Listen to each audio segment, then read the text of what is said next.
प्रश्नच आहे, गोकुळ गीते निवडून आले तर काय? निवडून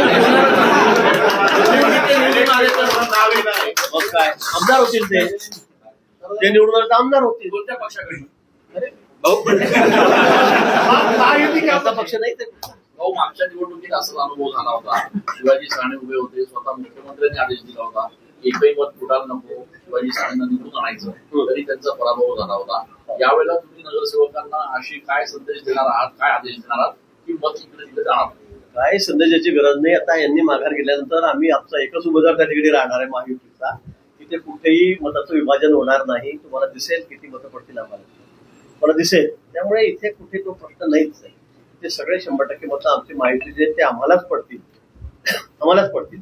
गोकुळ किती गणेश किती असतील आम्ही सगळे प्रयत्नच करणार आहोत त्यासाठी. की आम्ही असं पाटील पंजर दुसऱ्याचं आमचं कामच नाही की आता मी माघार घेतली दुःख रात्रीतून. ते इतकं छोटं इलेक्शन नाहीये, तुम्हाला माहिती आहे कसं असतं इलेक्शन. त्यामुळे असं नाही होत लगेच की नुसतं कोणतोडा देऊन टाक करून टाक असं होतं का? असं नाही होत. लोक सगळे इथे निवडून आले लोक सगळे सुज्ञ आहेत, बरोबर आहे. कसं मतदान करायचं काय सगळ्यांना माहित आहे. त्यामुळे मला असं वाटतं की असं काहीही होणार नाही.